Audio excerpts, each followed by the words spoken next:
Hey, what's going on guys? Welcome back to another video. So in this video, I'm going to be going over movement number 2, which is sitting cross-legged. Now, like I mentioned in the 5 basic movements video, you can check that video out if you haven't seen it on the link above me. I talked about the sitting cross-legged position being the most underrated movement out of the 5 I covered. Now, if you ask most people in the West, the most predominant position for them to be seated is the L position, like we mentioned in the last 2 videos. I'm probably going to talk about it in all the videos that I'm going to be going over, so you'll just have to bear with me with repeating the same things over and over again. However, the interesting thing about the seated cross-legged position is that it became quite popular in the last 5 to 10 years ever since the resurgence of the yoga movement. The interesting thing about the position itself is that it's closely linked to the lotus position, or the full lotus position that most people want to achieve in the asanas of yoga. But what most people don't realize is if you don't have the flexibility in the hips, the external rotation and the abduction movement, then trying to get that full lotus position becomes extremely difficult. The problem with trying to get your legs to cross in the full lotus position is that you don't have the softness in the body to allow the heel to rest fully comfortably on the side of your thighs. Now, if you look at people that are quite competent in yoga, you'll notice that when they perform the full lotus position, you'll see that when they place the heel on top of the thigh muscles around the area of the inner part of your thigh actually move out the way to allow the heel to rest in this small little compartment. And because of the obsession in the fitness culture, larger, stronger, more chunkier looking thighs are more desirable, and as a consequence, you tend to develop muscle tonus. What is muscle tonus? Muscle tonus is the amount of tension you have in the body because of the tightness and the tension that the muscle fibers hold themselves. Generally speaking, it's just the fact that a person cannot fully relax or elongate a particular muscle. The prime example for this is the hamstring muscles, where when we get someone to fully lock out their knees, you'll see that there'll be a slight amount of bend in the knees still, and that is because of the actual hamstring muscle not being able to elongate. So how do you measure the amount of tension that you're holding in the body? Well, there's 2 ways you can go about it. Number 1, see if you can fully relax the muscle while you're in the fullest range of the stretch. If you're struggling to fully relax the muscle, then most likely you've got some sort of tension in the muscles themselves. And the second way is to use your belly as a good reference point to determine how relaxed you are in your body. As I mentioned in the previous videos when we're going into the stretches, and especially when we were performing those PNF contractions, one thing you'll notice that I mentioned was that when you're relaxing or exhaling, the focus is to try and get that belly as soft as possible, and then that way you are experiencing full relaxation in that position. And at any point you are holding on to tension, the muscles around your abdomen and your belly will tend to contract immediately. Even if you have the slightest amount of tension, those muscles will contract. So you just have to be more mindful and aware of if you're holding on to any extra tension in the body. So for these particular stretches, the way I would approach these is use these in conjunction with the stretches I've shown you in the previous videos. These are not 100% specifically to achieving the cross-legged position, because I feel as though depending on where your tightness is, you probably want to be focusing on other stretches as well. So please do feel free to use these stretches in conjunction with the stretches from the previous video. So now that we've got all the boring theory out of the way, let's get straight into these stretches. Stretch number 1 is basically the squat prep.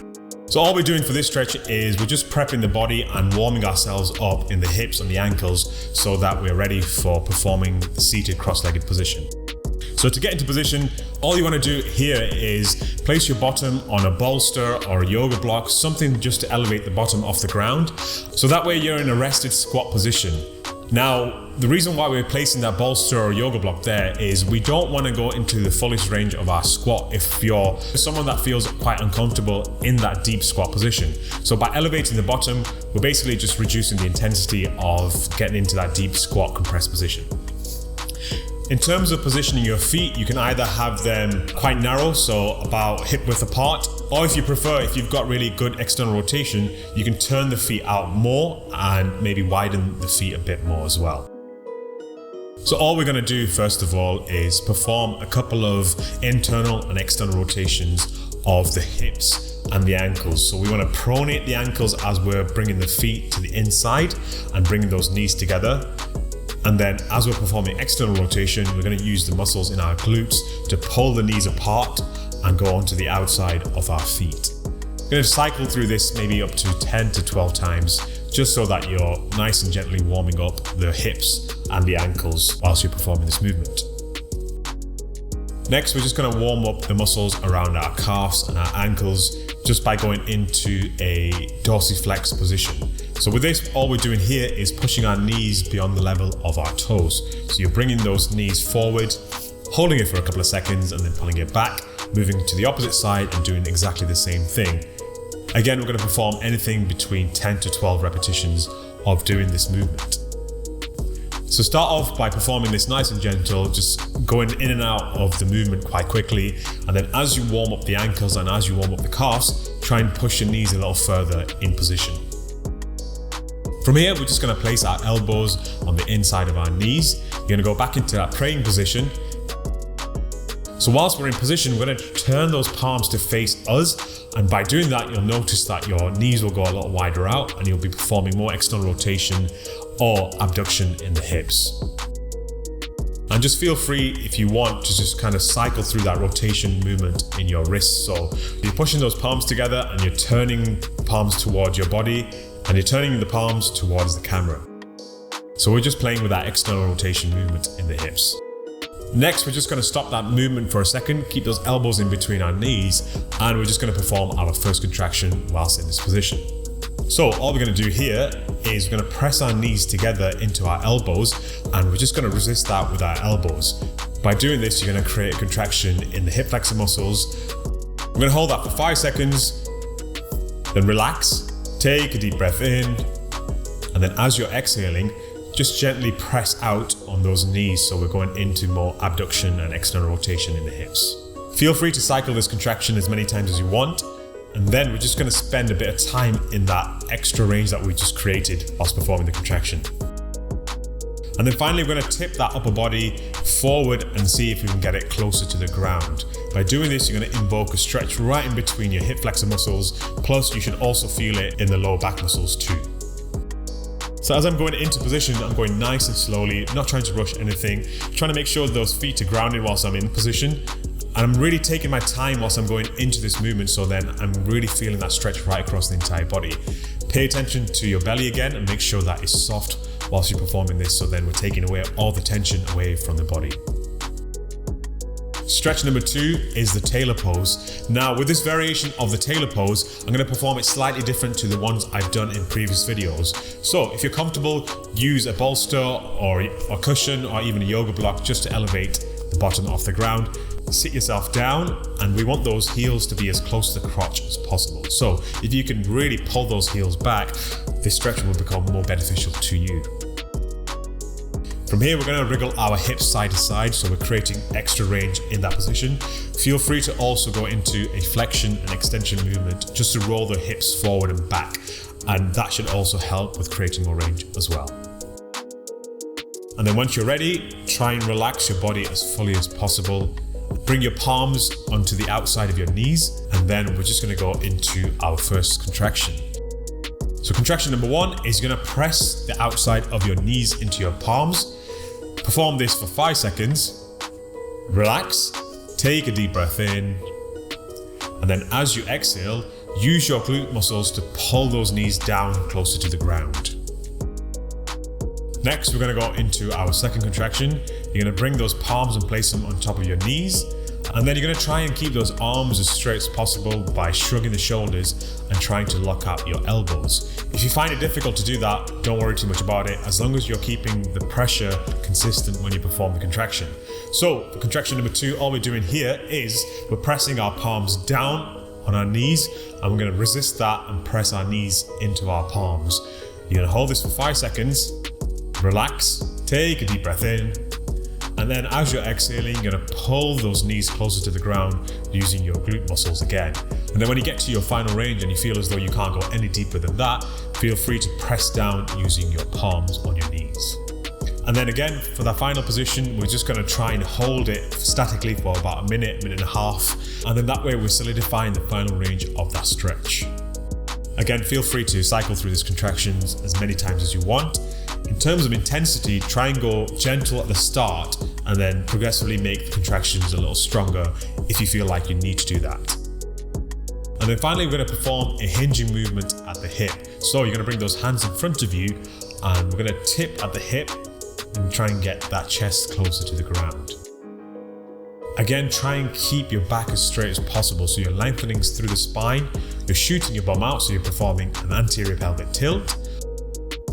Try your best to straighten the back whilst you're in that position. I know it's quite difficult if you've got restriction in the hip muscles and you've got tightness in the lower back, but just try your best at straightening the back. We can also move that around as well. So if you want, you can go to your left, perform the same movement again, and then you can also perform that to your right as well. Stretch number 3 is boxing the compass. Now again, this movement was taken from Kit Laughlin's stretch therapy method. I absolutely love this stretch, so I thought I would place it in this routine. So all we're going to do here is start off on the side of your mat. You're going to go into your deepest lunge forward, and then you're going to pick that front leg up and place it to the side. Now it's not exactly at 90 degrees from the leg on the side, it's just slightly in front. And the reason why we're doing this will be explained whilst we go into position. So from that position, you're going to place your hand on top of the knee that's extended to the side. Try and lean back and straighten the arm as much as possible. And then you're just going to place your other hand either on the ground or on the side of your hip. From here, we're just going to lunge towards that side that's extended just to invoke a stretch in the hip muscle. So the reason why we have that foot slightly in front of the 90-degree angle is so that we can target or focus the muscles that allow us to go into the internal rotation of the hip.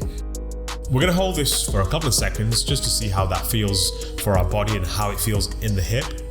And then you're going to move that back foot slightly outwards. So you're keeping the leg exactly where it is, just turning that foot outwards ever so slightly. By doing this, you're going to concentrate the stretch in a different part of your hip.